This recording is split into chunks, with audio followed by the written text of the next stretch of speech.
Hello students, welcome to Genic education. तो अभी हमने क्या डिस्कस किया लास्ट लेक्चर में, जो कॉम्प्लेक्स एनालिसिस हमारा पार्ट चल रहा है उसमें हमने निकाला कि स्क्वायर रूट ऑफ माइनस आई कैसे निकालना है। उसका हमने इंपॉर्टेंट कंक्लूजन बताया कि ऐसे भी नंबर्स हैं जिनके स्क्वायर रूट इनफाइनाइट होते हैं, आई और माइनस आई जैसे number, complex number. Real numbers में तो ऐसा होता ही नहीं। स्क्वायर रूट ऑफ 9 क्या होगा? प्लस माइनस 3 नहीं, अरे 3 होता है। माइनस स्क्वायर रूट कभी भी किसी भी नंबर का स्क्वायर रूट नेगेटिव नहीं होता है। ओके, तो अभी यहाँ पे जो डिस्कस करने वाले हैं ये एक नया प्रॉब्लम है। यहाँ पे जो इस लेक्चर में डिस्कस करेंगे वो हम डिस्कस करेंगे ये वाला प्रॉब्लम कि कंटिन्यूटी एंड डिफरेंशिएबिलिटी और CR equation, Cauchy Riemann equation हमें कैसे लगाने हैं। ओके, और एनालिटिक फंक्शन कैसे कैसे डिफाइन करते हैं। तो सबसे पहले क्वेश्चन है, क्वेश्चन हम नोट कर लेते हैं। सबसे पहले क्वेश्चन आया 2015 में और क्वेश्चन बोला है गिवन एफ ऑफ जेड एक फंक्शन है, कॉम्प्लेक्स फंक्शन है, सीधी सी बात है। कॉम्प्लेक्स एनालिसिस की बात करें, G of Z plus H of Z, मतलब ये क्या है? तीनों के तीनों कॉम्प्लेक्स फंक्शन है of complex variable Z, where f, g, h are complex valued functions of a complex variable z. As I said, which one of the following statement is true? चार statement दिए हुए हैं और पूछा है कौन सा स्टेटमेंट ट्रू है। ओके, सो यहां पे सबसे पहले हमें ये कंक्लूड करना है कि कौन सा स्टेटमेंट ट्रू है। तो चार स्टेटमेंट पढ़ रहा हूं। If f of z is differentiable at z dot which is a given point, then g of z and h of z are also differentiable. If g of z and h of z are differentiable at z naught, then f of z is also differentiable. If f of z is continuous at z naught, then it is also differentiable at z naught. If f of z is differentiable at z naught, then so it are its real and imaginary parts. Okay, तो यहां पे देखते हैं सबसे पहले कि इसको कैसे चेक करना है। तो जो क्वेश्चन है वो कंटिन्यूटी एंड डिफरेंशिएबिलिटी से रिलेटेड है। और दूसरी बात क्या है, क्वेश्चंस क्या है? Complex valued function. क्या है? Complex valued function. तो यहां पे एक डेफिनेशन आती है, if a function is differentiable. यहां पे एक बात याद रखनी है, if a function is differentiable then it will satisfy C R equations. ये बात आ गई समझ में? If a function is differentiable then it satisfy Cauchy Riemann equation. और कॉची रीमैन इक्वेशन ऐसे होते हैं जैसे कि सपोज एक फंक्शन है अपने पास, that is F of Z, मैं जनरली यहां पे लिख रहा हूं u प्लस आई वी। अगर ये function f of z differentiable है then it will satisfy Cauchy Riemann equation, और simply I will say CR equations. CR equations कैसे? वो CR इक्वेशंस क्या होते हैं देखते हैं। जो u फंक्शन होगा वो, अभी यहां पे एक बात याद रखो, z किसका फंक्शन होता है? x प्लस आई वाई, और x और y क्या होते हैं? Real valued function.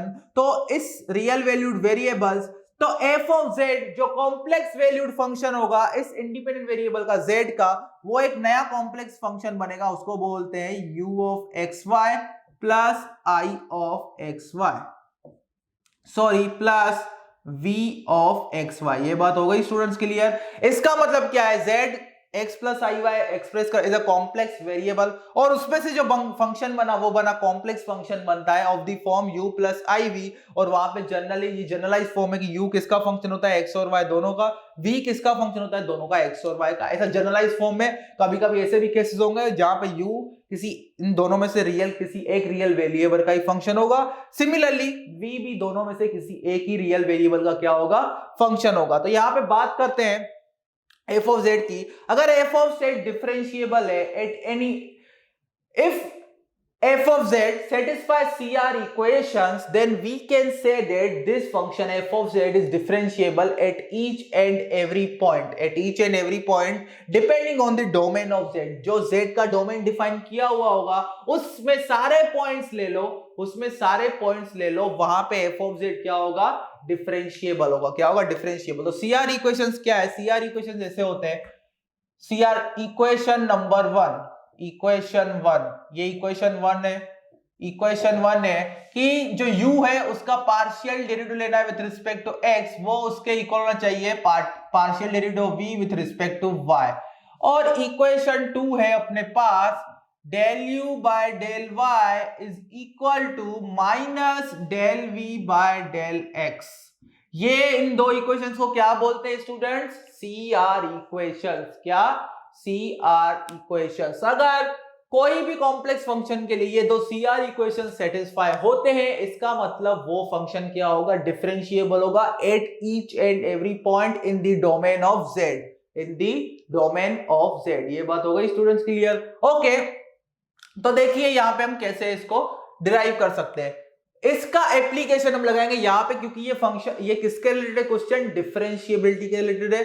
तो CR इक्वेशंस की हेल्प से हम प्रूव करेंगे कि ये फंक्शन क्या है, f ऑफ z डिफरेंशिएबल है या नहीं। तो सबसे पहले हमें यहां पे 3 अजम्पशन लेने पड़ेंगे। पहले g ऑफ z को कुछ आर्बिट्ररी फंक्शन डिफाइन करना पड़ेगा, h ऑफ z को किसी आर्बिट्ररी फंक्शन डिफाइन करना पड़ेगा, उसके बेस पे f ऑफ z डिफाइन होगा, क्योंकि g ऑफ z और h ऑफ z दोनों डिफाइन हो गए, तो दोनों का सम करेंगे तो क्या डिफाइन होगा? f of z। क्या डिफाइन होगा? f of z। तो let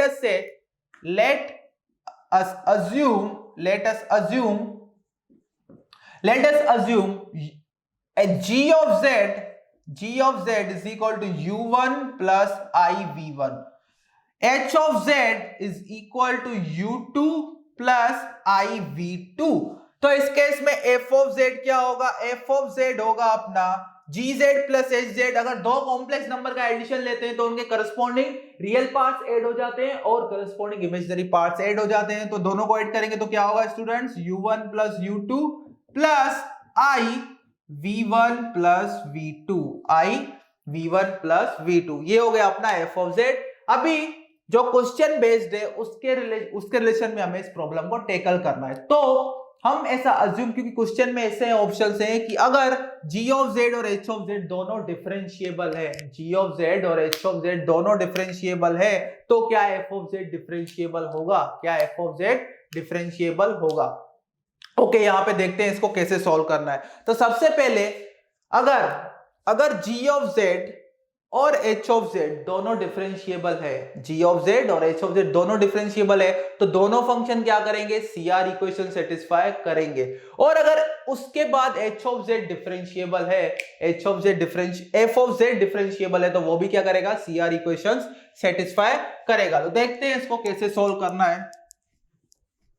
ओके, तो अगर ये वाला फंक्शन लें, इसके लिए CR इक्वेशंस क्या होंगे? g ऑफ z के लिए फॉर g of z, इसको भी यहां पे ऊपर थोड़ा लिख लेते हैं, for g of z CR equations will be, CR equations क्या होंगे स्टूडेंट्स? पहला CR इक्वेशन क्या होगा? Del u by del x, और g of z के लिए u क्या है? u1। तो क्या u1 और v1 u2 v2 ये x और y के ही फंक्शन है, ऐसा हम अज्यूम करके चल रहे हैं कॉम्प्लेक्स एनालिसिस में। तो हम लिखेंगे del u1 by del x is equal to del v1 by del y, और ये हो गया पहला इक्वेशन। दूसरा इक्वेशन क्या आएगा? Del u1 by del y is equal to minus del v1 by del x। ये हो गए दो इक्वेशन। ये दो CR इक्वेशंस हो गए अपने पास, किसके लिए? f of g of z के लिए। और हम ये मानते चल रहे हैं कि g ऑफ z क्या है? डिफरेंशिएबल है, इसलिए CR इक्वेशंस सेटिस्फाई होंगे। ये 100% हम श्योर हैं, क्योंकि हम मान रहे हैं कि दोनों क्या है? डिफरेंशिएबल है। ओके, इनको मिटा दे तो CR इक्वेशन 2 क्या होगा? इक्वेशन 2 हो गई ये दोनों। अभी h ऑफ z के लिए क्या होंगे CR इक्वेशंस, वो लिखते हैं। h ऑफ z के लिए for h of z CR equations will be क्या होंगे वो CR equations for h of z? Similarly del, जैसे इसका लिखा हुआ u1 की जगह पे क्या आ जाएगा? u2, del u by del x is equal to del v2 by del y। इसको दे देंगे इक्वेशन नंबर 3, इसको दे देंगे नाम इक्वेशन नंबर 3। तो यहां पे इसको मिटा देते हैं। ओके, और इसका दूसरा इक्वेशन क्या होगा? CR equation del u2 by del y is equal to minus del v2 by del x। ये हो गया अपना, ये 4 इक्वेशन अपने बन गए, 4 इक्वेशन बन गए। और ये इक्वेशन जब डिराइव करते हम क्या अज्यूम कर रहे हैं? That both f of z and g of z are differentiable. f of z and g of z both are differentiable. Okay, अभी यहाँ पे इसको और एनालिसिस करते हैं। ओके, ये बात क्लियर हो गई। अभी हमने क्या माना, हमने ये माना कि that both f of z and g of z both are differentiable. Okay, यहां पे देखो अभी कैसे हो सकता है प्रोसेस। अभी अगर हम ये एजम्पशन हमने लगा दिया कि f of z and g of z both are differentiable, मतलब दोनों के लिए सीआर इक्वेशंस सेटिस्फाई हो रहे हैं। अभी अगर हम सीआर इक्वेशंस किसके लिखे, एफ ऑफ जेड के अगर वो भी सेटिस्फाई हो रहे हैं यूजिंग दीज कंडीशंस ओनली, तो हम बोलेंगे that f of z is differentiable at z not provided g of z and h of z both are differentiable। ये बात हो गई स्टूडेंट्स क्लियर। ओके, तो आगे इसमें कैसे बढ़ेंगे, तो हम नाउ फॉर हम लिखेंगे for g of z sorry for f of z CR equations will be, f of z के लिए भी लिखने पड़ेंगे CR equations will be, उधर u क्या था u1 प्लस u2, u क्या था u1 प्लस u2, तो उसके लिए क्या होना चाहिए, del of u1 plus u2 with respect to x, ये किसके इक्वल होना चाहिए, v1 plus v2 by del y। और दूसरा इक्वेशन क्या आएगा, del u1 plus u2 with respect to del y with respect to y, जैसे कि यहां पे लिखा है, is equal to minus del of v1 plus v2 with respect to x। ये बात हो गई स्टूडेंट्स क्लियर। ओके, अभी इन सीआर इक्वेशंस को सॉल्व करेंगे। कैसे सॉल्व करेंगे, देखो ये वाले दो इक्वेशन सॉल्व हो गए हैं, तो इसको हम कैसे, अभी इसको क्या लिख सकते हैं, डेल, ओके हम यहां पे लिखेंगे अगर for F of Z CR equation satisfy होने चाहिए अंडर दीज कंडीशंस, मतलब अंडर दीज कंडीशन ये रिजल्ट क्या होने चाहिए, ट्रू होने चाहिए। क्या होने चाहिए, ट्रू। तो हम देखेंगे क्या ये ट्रू है, देखेंगे कैसे। अभी सपोज मैं इस इक्वेशन को लिखता हूं del u1 plus del u2 by del, तो इसको हम कैसे लिख सकते हैं, हम लिख सकते हैं that is del u1 of by del x plus del u2 by del x। और अगर हम इसमें क्या लगाए, अभी हमें पता है del u1 of del x क्या है, del u1 of del x है del v1 by del y, क्योंकि ये किसकी हेल्प से हम डिराइव कर रहे हैं, g ऑफ z और h ऑफ z की हेल्प से, जो उनके सीआर इक्वेशंस है। क्यों, क्योंकि उनके सीआर इक्वेशंस वैलिड है। क्यों, क्योंकि हमने अज्यूम किया है वो दोनों क्या है, डिफरेंशिएबल है। क्या है, डिफरेंशिएबल।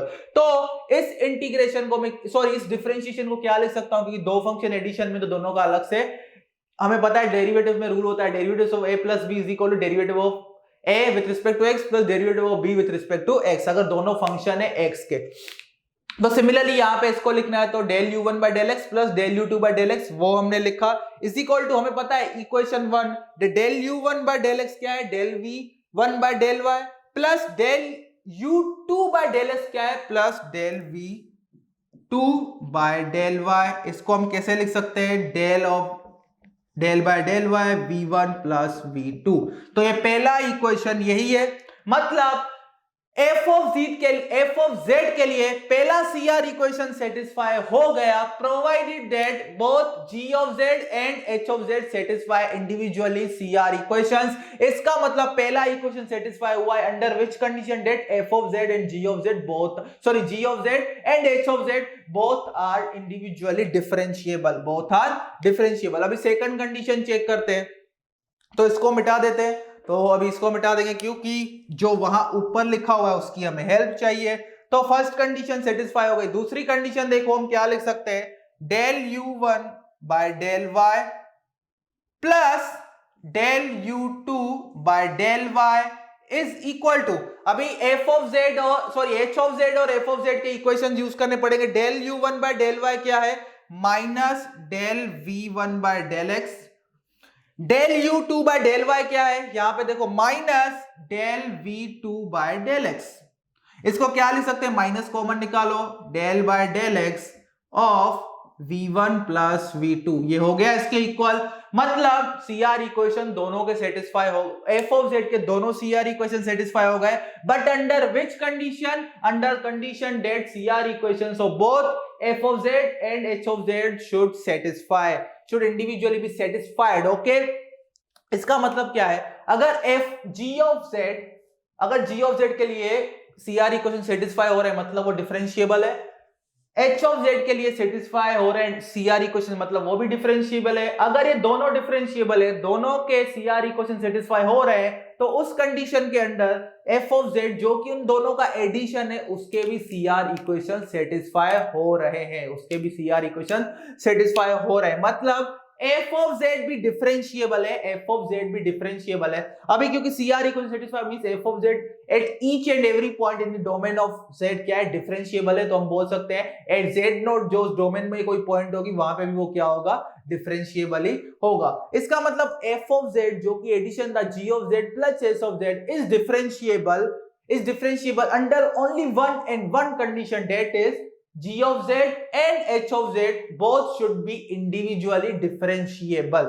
लेकिन इसका इनवर्स हो भी सकता है, नहीं भी हो सकता है, इन द सेंस दैट अगर f of z डिफरेंशिएबल है तो ऐसा कंक्लूड नहीं किया जा सकता कि g of z और h of z डिफरेंशिएबल है कि नहीं. ये बात हो गई समझ में. और एक दूसरी बात, अगर f of z डिफरेंशिएबल है, f of z डिफरेंशिएबल है तो 100% f of z कंटीन्यूअस भी होगा. तो इसमें एक ऑप्शन था that f of z is differentiable if g of z and h of z both are differentiable. ये बात आ गई समझ में स्टूडेंट. ओके, तो इस लेक्चर में इतना ही था.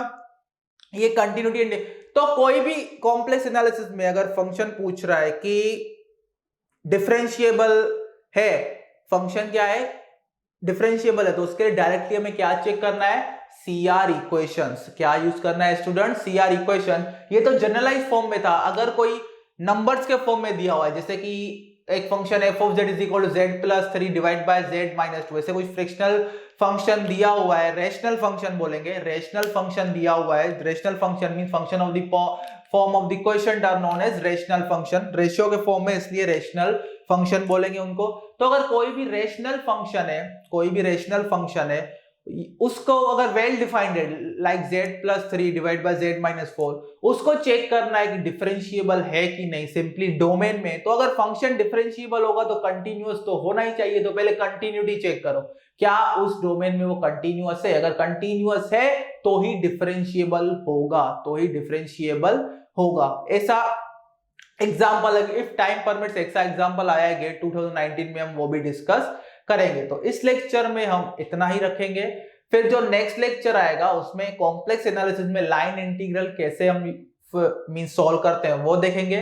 उसके बाद जो फाइनल एग्जांपल होगा, जिसके बाद हम इसको कॉम्प्लेक्स एनालिसिस को कंक्लूड करेंगे, वो होगा example based on Cauchy's integral theorem and residue theorem, जो कि बहुत ही इंपॉर्टेंट है. उसमें कुछ मैं 6 से 7 पॉइंट लिखवाऊंगा कि उस टाइप के प्रॉब्लम्स को कैसे सॉल्व करना है. तो और अगर हम सेल्फ स्टडी स्टूडेंट है तो आप हमारा pen drive G drive course purchase कर सकते हैं. और ज्यादा जानकारी के लिए you can visit our website jeniceducation.com. तो मिलते हैं नेक्स्ट लेक्चर में, तब तक के लिए थैंक यू.